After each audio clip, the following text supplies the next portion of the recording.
The mockery. The massive chamber of Nexus Prime hummed with nervous energy as representatives from dozens of worlds gathered for the most important meeting in galactic history. The station floated in the neutral zone between star systems, its crystalline walls reflecting the light of distant stars. Captain Elena Vasquez stepped through the entrance, her simple blue uniform standing out among the elaborate robes and armor of alien delegates. The chamber was enormous, designed to accommodate beings of all shapes and sizes. Floating platforms held the aquatic Nereid delegation in their water-filled spheres. The towering Goliath representatives stood on reinforced platforms, their rock-like bodies gleaming under the artificial lights. Insectoid hegemony members clicked and buzzed in their designated section, while the ethereal Zephyrians floated in columns of shimmering energy. Elena walked to the small human section, where a modest table and 2 chairs waited. Dr. Marcus Chen, her scientific advisor, was already there, reviewing data on his tablet. The contrast was stark. Every other delegation had dozens of members, elaborate displays, and impressive presentations. Earth had sent 2 people and a simple data pad. High Counselor Zephyr materialized at the center of the chamber, his translucent form pulsing with soft blue light. His voice resonated through the translation devices worn by all delegates. We gather in this dark hour as the Krillian Empire threatens to consume peaceful worlds. The mining colonies of Kepler 442 have already fallen. 3 billion innocent beings have been enslaved. The Krillian fleet grows stronger with each conquest. A ripple of fear moved through the chamber. The Krillian Empire had been expanding for 50 years, but never this aggressively. Their ships were massive and brutal, designed for conquest rather than exploration. Their General Thax was known throughout the galaxy as a merciless commander who showed no mercy to defeated enemies. Admiral Corvin of the Hegemony rose from his platform, his insect-like body clicking as he moved. The Hegemony offers 250 vessels for this emergency fleet. Our bioships are fast and deadly. We have fought the Krillians before and know their weaknesses. The Goliath delegate, whose name was unpronounceable to most species, spoke in a voice like grinding stone. The Goliath Collective provides 120 heavy cruisers. Our ships are built from asteroid cores. Krillian weapons cannot penetrate our armor. One by one, the major powers announced their contributions. The Nereid brought 80 ships that could fight underwater or in space. The Zephyrians offered 60 vessels that could phase in and out of normal space. The Stellar Federation promised 140 ships of various classes. Elena did quick math in her head. The combined alien fleet would number over 400 vessels. It was an impressive show of force, perhaps the largest peaceful alliance in galactic history. Then High Counselor Zephyr turned toward the human section. Captain Vasquez, what does Earth contribute to this noble cause? Elena stood, her movements calm and confident. The chamber fell silent as hundreds of alien eyes focused on her. She was tall for a human, with dark hair pulled back in a practical ponytail and eyes that missed nothing. Her uniform bore no decorations except a small patch showing Earth's blue and green surface. Earth provides 8 ships, she said clearly. The silence stretched for several seconds. Then someone in the Hegemony section began to make a sound like chittering laughter. The noise spread through the chamber as other delegates joined in. The aquatic Nereid bubbled with amusement in their tanks. Even the usually serious Goliath delegation seemed to vibrate with what might have been humor. Admiral Corvin's compound eyes glittered with dismissive amusement. 8 ships. Surely you mean 800. Or perhaps 8,000. Elena's expression didn't change. 8 ships. The laughter grew louder. A Zephyrian delegate flickered with colors that translated to mockery. Child, this is not a training exercise. We face the Krillian Empire. They have over 300 warships. Each one is larger than your planet's biggest cities. Dr. Chen looked up from his tablet, his weathered face showing no concern about the ridicule. He had been Elena's mentor since she graduated from the academy, and he had seen her handle worse situations than this. Alina placed a hand on his shoulder, signaling him to remain calm. "Our ships are adequate for the task," Alina replied. This caused even more laughter. The Stellar Federation delegate, a being that looked like living crystal, chimed with harmonics that clearly expressed disbelief. "Adequate? 8 tiny vessels against the Krillian war machine. You humans are either incredibly brave or incredibly foolish." "Perhaps both," Alina said with a slight smile. The chamber's main screen flickered to life, showing the scaled reptilian face of General Thax himself. The Krillian commander had been monitoring the proceedings as everyone expected. His yellow eyes gleamed with predatory intelligence as he surveyed the assembled delegates. "So, the insects of the galaxy gather to oppose me," Thax said, his voice carrying the arrogance of someone who had never known defeat. "I see the hegemony still uses their pathetic bioships. The Goliaths still believe thick armor can save them. The Nereids still think their water dwellers can fight in space." His gaze swept across the chamber until it found Alina. "And what is this? A new species I have not yet had the pleasure of crushing. How many ships do you bring to this futile gesture?" 8, Alina replied calmly. General Thax stared at her for a moment, then threw back his head and roared with laughter. 8 ships. The insects bring 8 ships to fight the Krillian Empire. This is the most amusing thing I have heard in decades. Tell me, little insect, what is your species called?" "We are humans. We come from a world called Earth." "Humans," Thax repeated, as if tasting the word. "I have not heard of your kind before. You must be very new to space travel. Very new and very stupid to think 8 ships can make any difference against my fleet." Alina's voice remained steady. "We shall see." Thax's laughter stopped abruptly. "Indeed we shall. I will make your destruction a special event. After I finish with the main fleet, I will personally hunt down your 8 little ships and show the galaxy what happens to species that dare oppose the Krillian Empire." The screen went dark, leaving the chamber in uncomfortable silence. Several delegates looked at Alina with something approaching pity. The hegemony Admiral Corvin clicked his mandibles thoughtfully. Perhaps the humans should consider a support role. Medical aid, supply runs, communication relay. There is no shame in recognizing one's limitations. High Counselor Zephy's pulsed with diplomatic colors.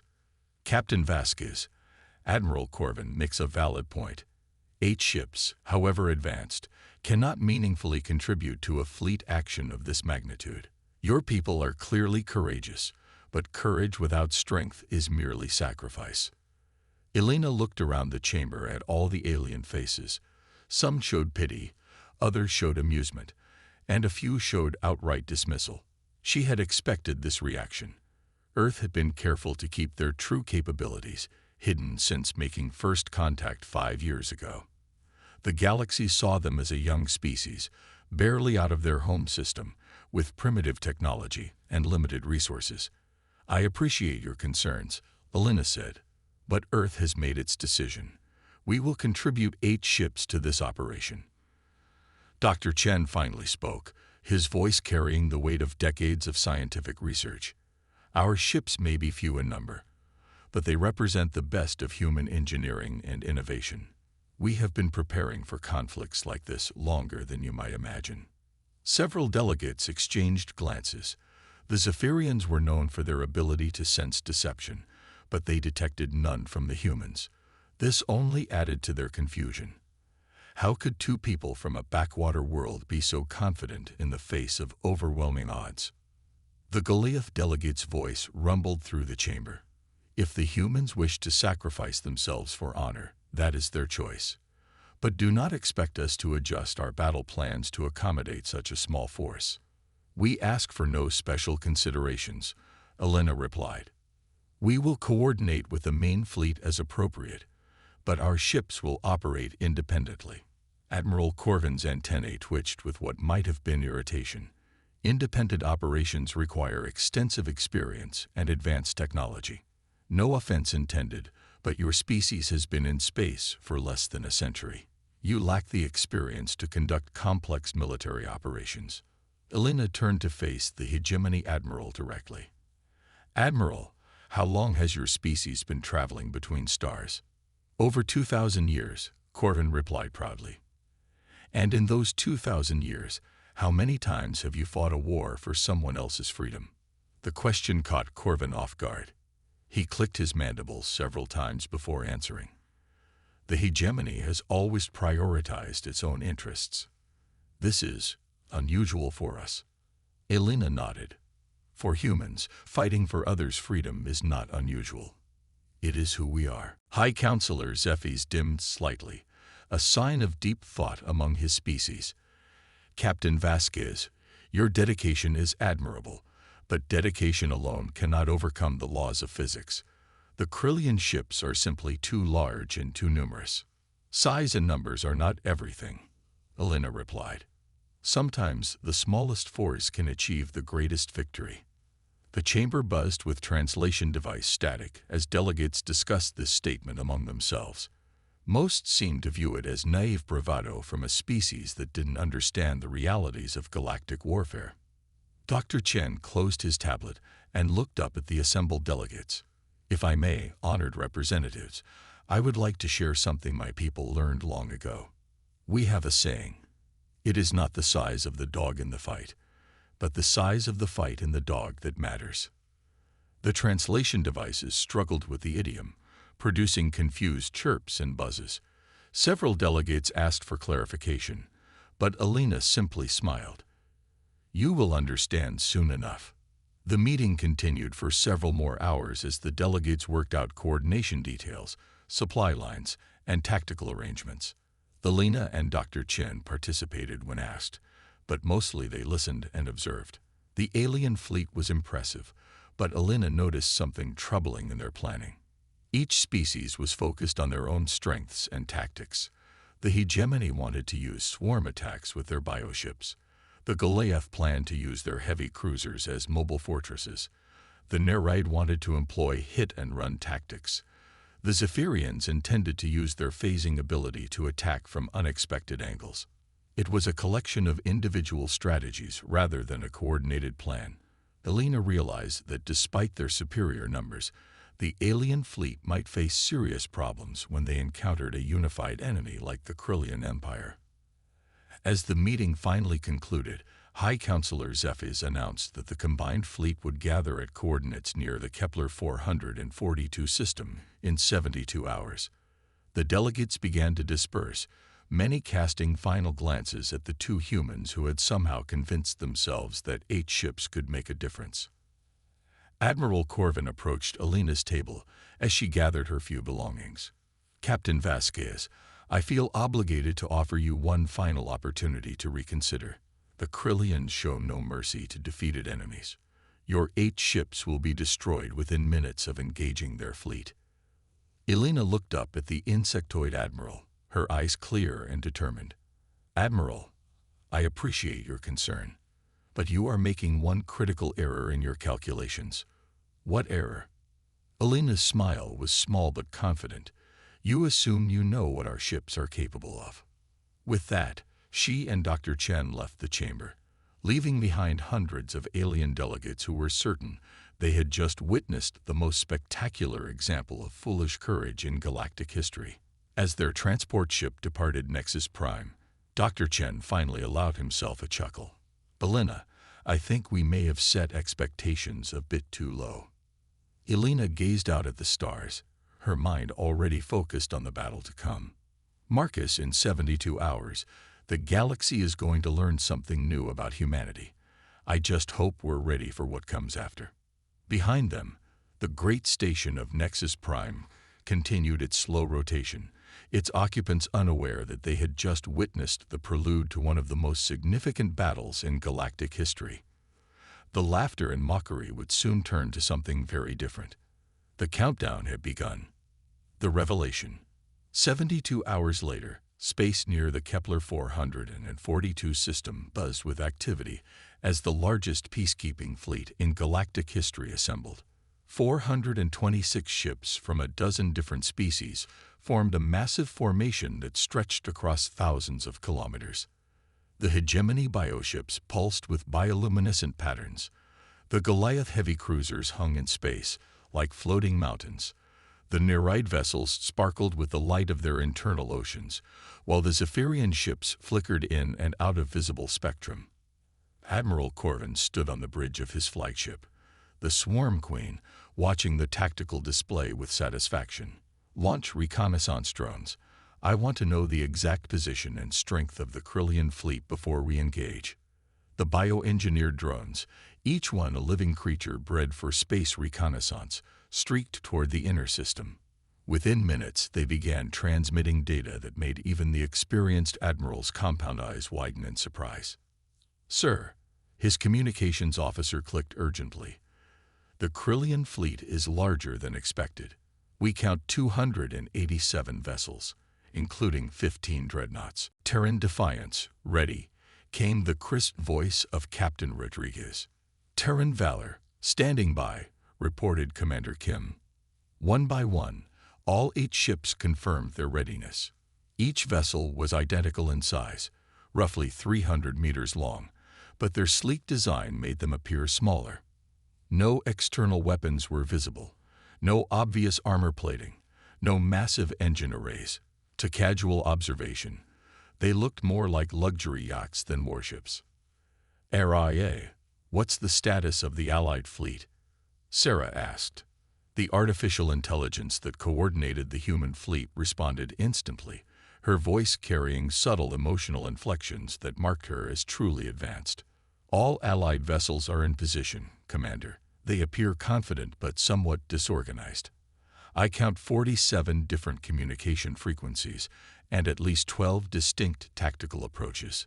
Lieutenant Jake Morrison, the weapons specialist aboard Terran Pride, shook his head as he reviewed the data. "They're planning to fight 12 separate battles instead of one coordinated engagement. The Krillians are going to tear them apart." Chief Engineer Rosa Delgado looked up from her console, where streams of data flowed faster than most beings could process. "The alien ships are impressive in their own way, but they're still using technology that's centuries behind what we've developed. Fusion drives, plasma weapons, electromagnetic shields. It's like watching a historical recreation." Sarah nodded, her attention focused on the larger tactical picture. Earth had spent the last 50 years preparing for this moment, ever since their first contact with galactic civilization. While they had presented themselves as a young, relatively primitive species, their scientists had been working frantically to understand and surpass alien technology. The breakthrough had come from an unexpected source. Dr. Marcus Chen's research into quantum mechanics had revealed principles that the older galactic civilizations had somehow missed. While they had focused on making their existing technology bigger and more powerful, humans had discovered entirely new approaches to energy manipulation, material science, and information processing. "Commander," Araya announced, "I'm detecting movement from the Krillian fleet. They're beginning their approach." On the main display, the enemy formation came into view. The Krillian ships were exactly as described. Massive, brutal-looking vessels designed for intimidation as much as combat. Their dark hulls were covered with weapon emplacements and armor plating. They moved in tight formation, like a pack of predators approaching prey. At the center of the formation was General Thax's flagship, the Destroyer of Worlds, a dreadnought so large it could serve as a mobile space station. Its forward section bristled with the massive cannons that had reduced planetary defenses to rubble across dozens of star systems. "Admiral Corvin to all Allied ships," came the transmission across all frequencies. "Form attack formation Beta 7. Hegemony ships will lead the charge, followed by Goliath heavy cruisers. Nereid vessels will provide flanking support, while Zephyrian ships exploit any breaches in enemy lines." Sarah listened to the tactical chatter with growing concern. The plan was sound in theory, but it relied on each species maintaining their assigned roles without real-time coordination.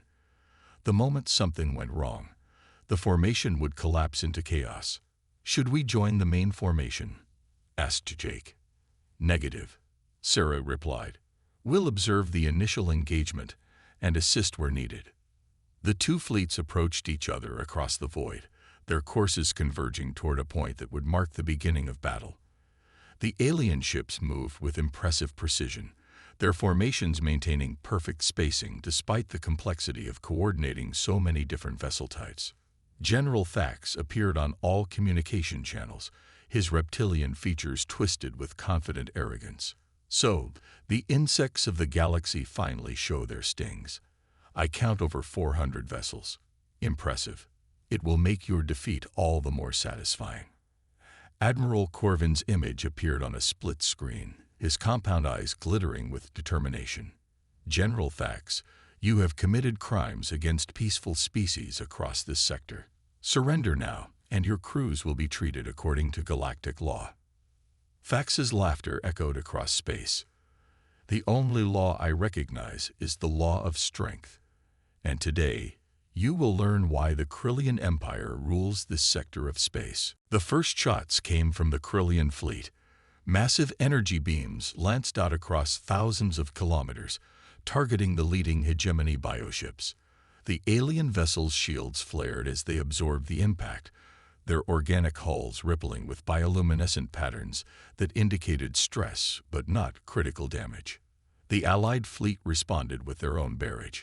Hundreds of different weapon types created a light show that could be seen from distant planets. Plasma bolts, particle beams, kinetic projectiles, and exotic energy weapons filled the space between the fleets. For the first few minutes, the battle proceeded exactly as the tactical analysts had predicted. The Allied fleet's superior numbers began to tell as they concentrated fire on individual Krillian vessels. Two enemy cruisers suffered critical damage and began to fall behind the main formation.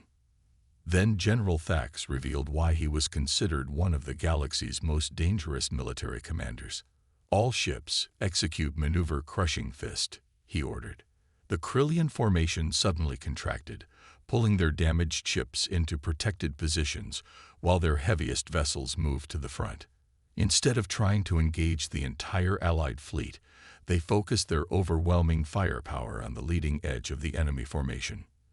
The hegemony bioships, despite their advanced design and superior numbers, found themselves facing concentrated fire from ships that outmassed them 3-1. Their organic shields began to fail under the sustained bombardment. Admiral, called out one of Corvin's officers, the hegemony sword is taking critical damage. The bioship, one of the most advanced vessels in the hegemony fleet, was being systematically torn apart by 3 Krillian dreadnoughts.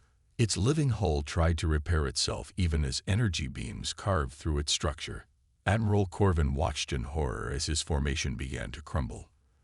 The Krillians had turned his advantage in numbers against him by forcing his ships to attack through a narrow corridor where only a few could engage effectively. All ships scatter formation. Implement attack pattern Gamma 4. But the damage was already done. The Allied fleet's careful coordination dissolved as each species tried to implement their own emergency protocols. The Goliath ships attempted to form a defensive wall, but they were too slow to redeploy. The Nereid vessels tried their hit-and-run tactics, but the Krillian point defenses were too effective. The Zephyrian ships began phasing in and out of normal space, but their attacks lacked coordination. General Thax pressed his advantage ruthlessly. Target their command ships, break their leadership, and the rest will scatter like frightened prey. The Krillian fleet focused their fire on the largest Allied vessels, correctly identifying them as command ships. Within minutes, 3 major Allied vessels were either destroyed or too damaged to coordinate their fleets. "This is a disaster," Jake muttered as he watched the tactical display. "They're getting slaughtered." Sarah made a decision that would change galactic history. "All ships, this is Terran pride. We're going in." Finally, Rosa said with grim satisfaction, "Aria, bring all systems online." The artificial intelligence's response was immediate. "All systems active, Commander. Quantum drives online. Temporal shields initialized. Probability weapons armed and ready." The 8 human ships moved from their observation position toward the battle, But something strange happened as they approached. Their mirror-like hulls began to shimmer and distort, as if reality itself was bending around them. They accelerated far beyond what their size should have allowed, reaching speeds that violated everything the galaxy understood about space travel. General Thax noticed the approaching vessels on his tactical display. What are those ships? They weren't part of the main formation. Unknown configuration. Sir, his tactical officer reported. They appear to be the human vessels mentioned in intelligence reports. 8 small ships. Fax laughed, his attention focused on the destruction of a Goliath heavy cruiser. 8 ships. Let the point defense guns handle them. Don't waste main battery fire on insects. The Krillian point defense systems locked onto the approaching human ships and opened fire. Thousands of energy bolts and projectiles filled the space around the 8 vessels. According to every law of physics and military tactics, the small ships should have been vaporized instantly. Instead, something impossible happened. The weapons fire simply passed through the human ships as if they weren't there. Not deflected by shields, not absorbed by armor, but passing through completely as if the ships occupied a different dimension. What in the depths of space? Fax roared. Why aren't our weapons hitting them? Commander Sarah Mitchell's voice cut through the chaos on all communication frequencies. General Thax, this is Commander Mitchell of the Terran fleet. You have 30 seconds to order your ships to stand down and withdraw from this system. Thax stared at his display in disbelief. You dare threaten me with 8 tiny ships? I have 287 vessels under my command. 25 seconds. Sarah replied calmly. All ships target those human vessels. I want them destroyed now. The entire Krillian fleet turned their weapons toward the 8 human ships. The combined firepower of nearly 300 warships created an energy storm that lit up space like a miniature star.